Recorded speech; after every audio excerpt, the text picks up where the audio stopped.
Assalamu alaikum, bonjour ou bonsoir les amis, j'espère que vous allez bien partout où vous vous trouvez. En tout cas, c'est ce que je vous souhaite et pour le meilleur de toutes les situations. Bienvenue sur votre chaîne Bled Magharibia qui attend comme toujours vos encouragements, bien évidemment. Merci de nous recevoir chez vous une nouvelle fois.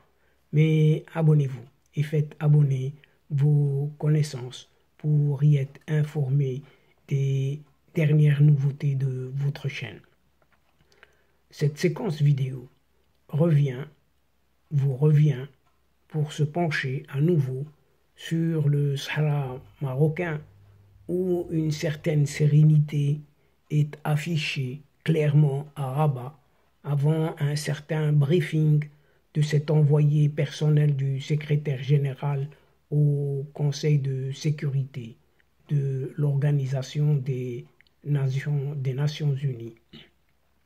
En effet, le 19 avril courant, le dossier du Sahara sera à nouveau au menu du Conseil de sécurité de l'ONU dans le cadre du briefing semestriel de l'envoyé personnel du secrétaire général de l'ONU au Sahara.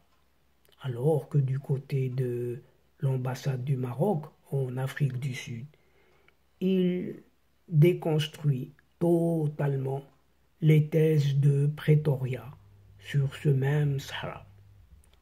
Ainsi, Staffan de Mistura, l'envoyé au Sahara pour le Conseil de sécurité de l'ONU, présentera à cette occasion, donc le 19 avril prochain, un topo de ses toutes dernières visites et consultations avec les différentes parties concernées, y compris cette Algérie en tête, bien évidemment.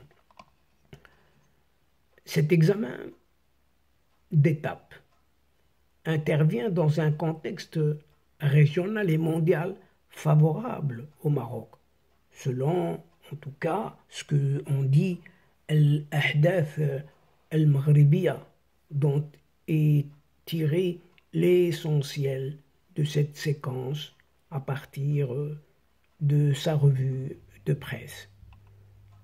La présentation par l'envoyé personnel du secrétaire général de l'ONU, Staffan de Mistura, le 19 avril prochain, d'un rapport d'étape sur le dossier du Sahara se déroulera cette fois-ci dans un climat, paraît-il, très serein, loin de ces surenchères de cette Algérie ou même de ce Polisario, de son moutard, le moutard algérien, dont la propagande tente de faire croire à un embrasement qui n'existe pas de cette région à travers une guerre fictive non plus, qui n'est pas là, on ne la voit pas, à laquelle personne ne prête attention.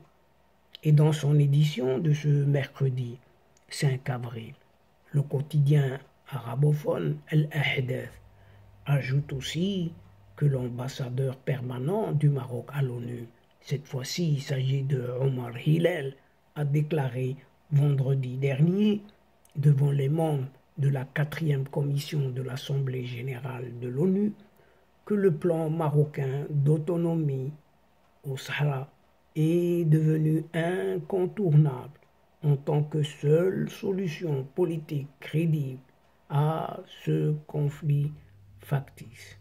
Et c'est le moins que l'on puisse dire, quitte à le répéter autant de fois qu'il le faut.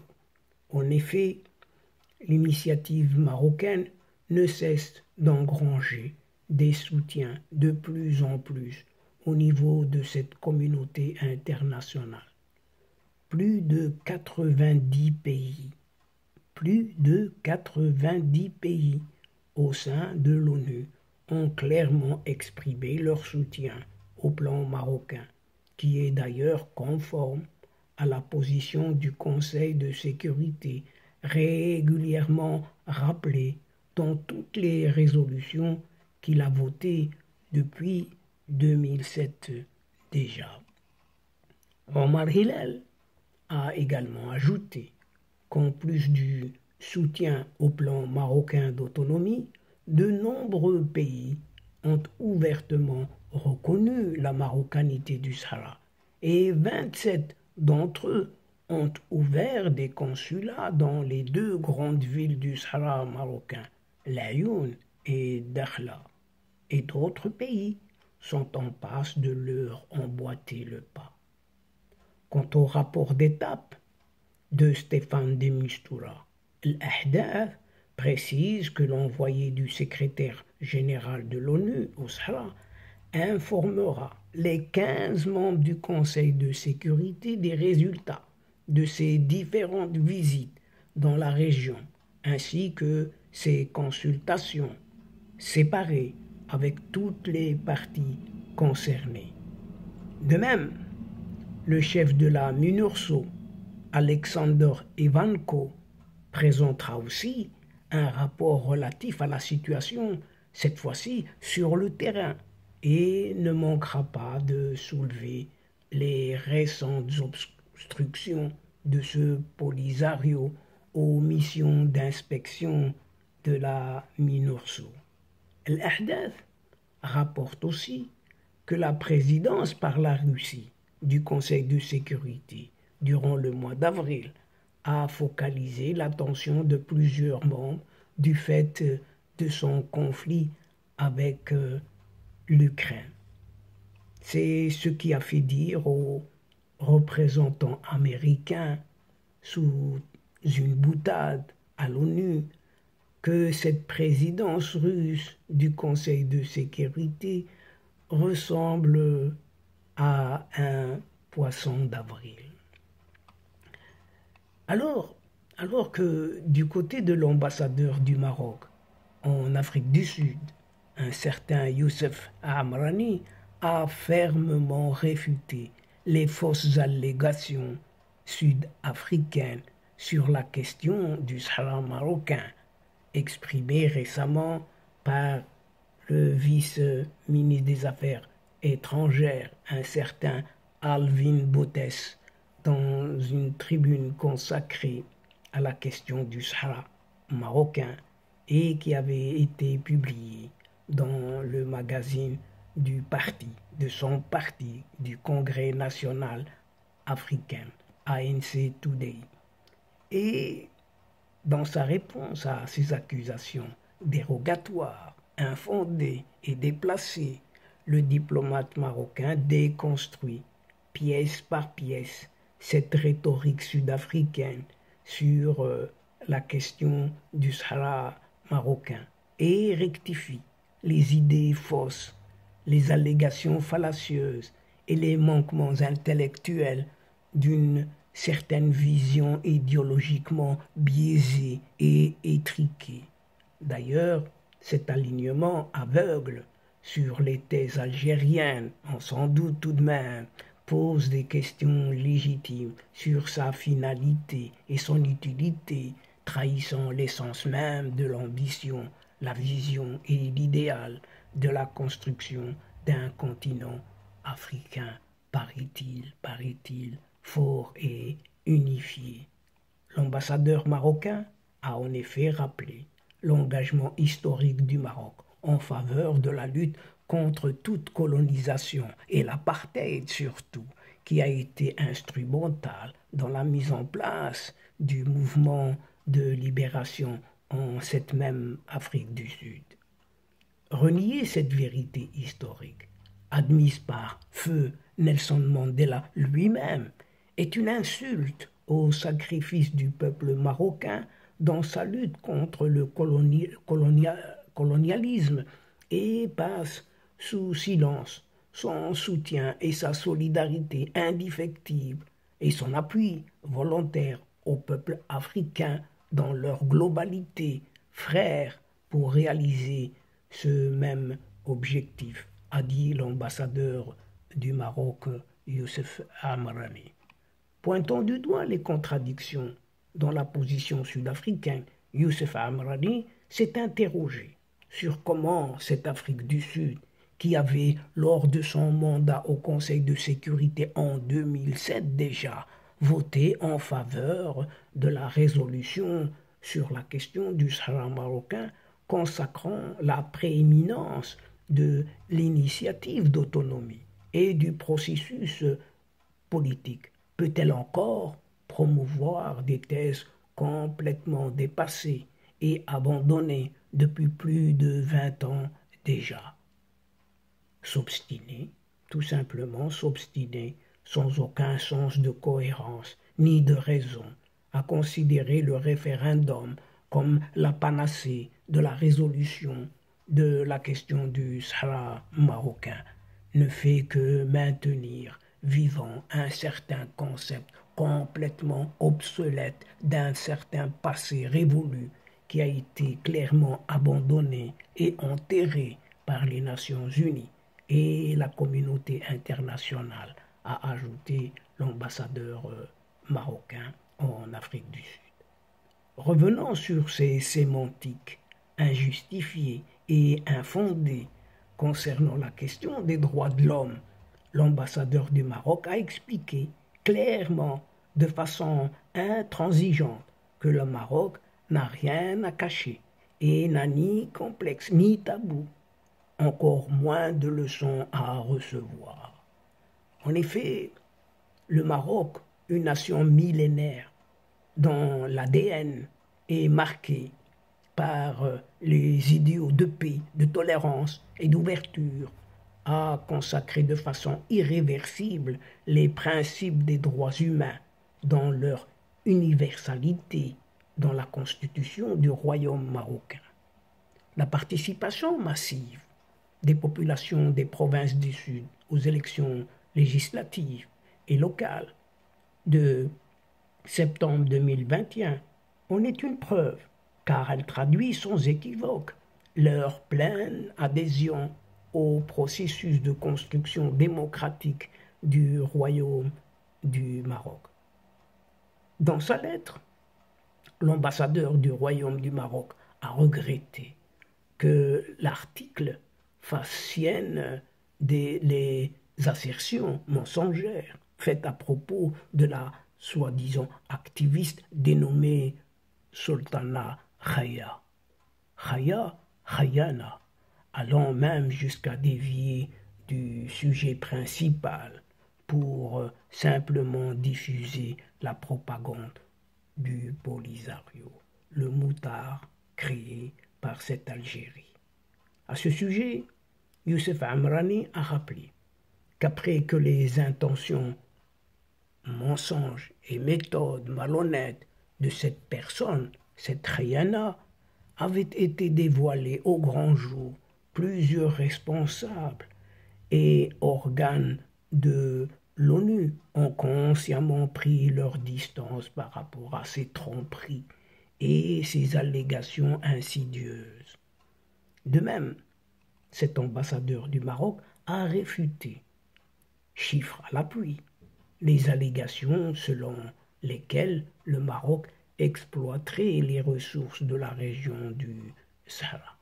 Il n'a pas manqué non plus de rappeler que depuis son indépendance, le Maroc a placé parmi ses principales priorités la construction d'infrastructures et le développement socio-économique de la région.